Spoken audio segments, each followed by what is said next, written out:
Howdy folks, I want to welcome you to the campfire, a place where we can just sit and tell a story or two and we can ponder on the unusual and mysterious things that occur out here in the wild. I'll tell you some of my stories and well, you can tell me some of yours. This is Clay Steele. Come join me around the campfire here beneath the stars. Grab a cup of coffee or a cold drink and let's talk about our stories. Can't wait.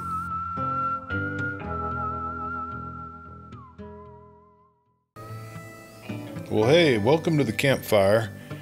This here's Clay.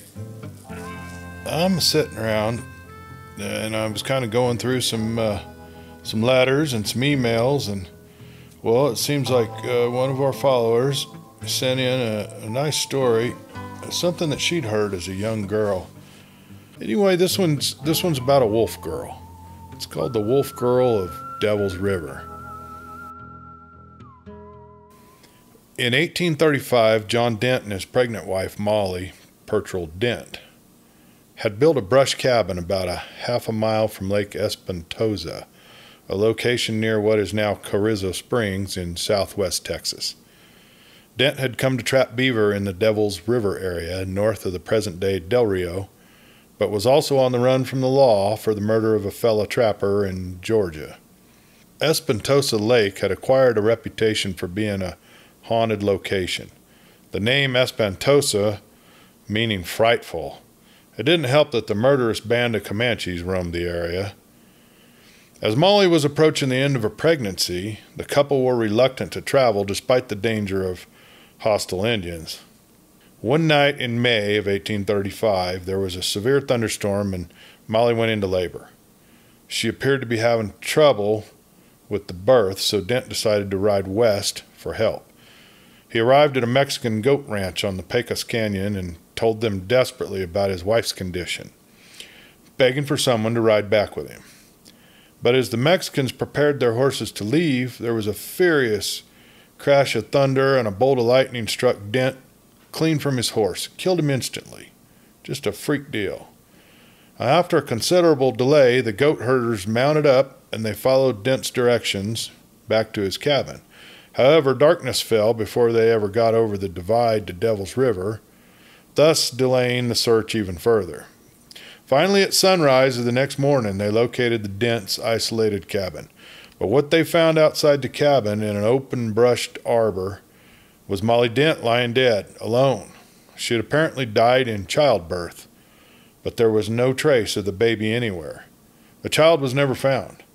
But fang marks on the woman's body and numerous wolf tracks over the area made the goat herders naturally assume that the infant had either been devoured or carried off by the wolves. But this is just the beginning of the story. 10 years later, in 1845, a boy living in San Felipe Springs, that's near Del Rio, reportedly saw a creature with long hair covering its features that looked like a naked girl, attacking a herd of goats in the company of a pack of wolves. The story was ridiculed by many, but still managed to spread back among the settlement.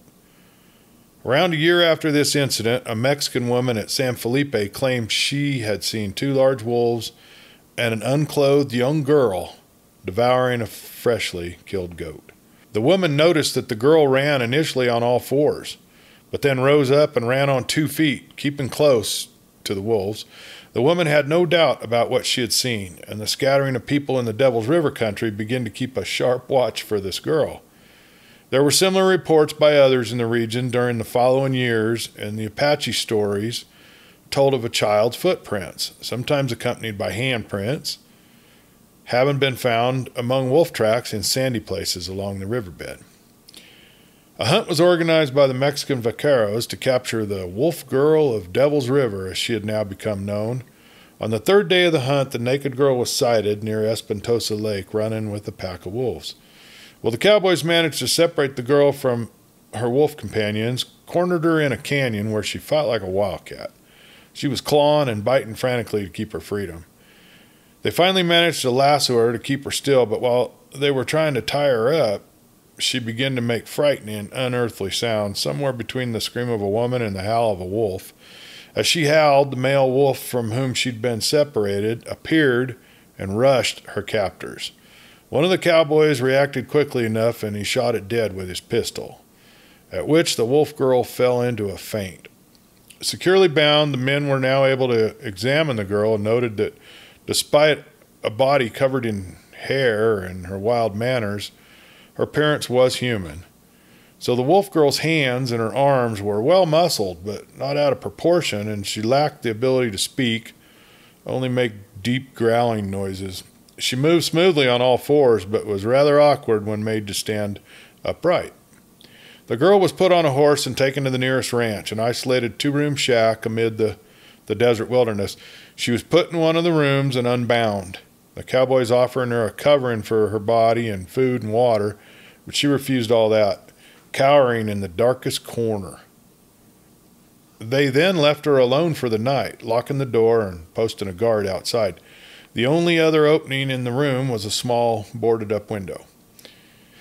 As night fell, the cowboys heard terrifying howls coming from the wolf girl's room. The strange cries carried through the still night air, unsettling her captors, and answered by howls from the wolf pack in the wilderness beyond the shack. Soon there were long, deep howls coming from all sides as the pack grew and drew closer to the house, and occasionally strange, howling screams from the girl, answering them from inside her dark room. Then suddenly the large pack of wolves charged into the corrals, attacking the goats, the cows, and the horses, and bringing the cowboys outside shooting and yelling to drive them away. In all the confusion, the wolf girl managed to tear the planks from the window and escape out the window hole into the night. The howls soon abated, and the wolves crept back into the wilderness. The next day, not a trace of the girl could be found. Though there were a few unverified reports in the following years of a young, hair-covered girl being seen with a wolf pack in the area, no one ever came in close contact with her. Meanwhile, gold had been discovered in California, and westward travels had increased significantly.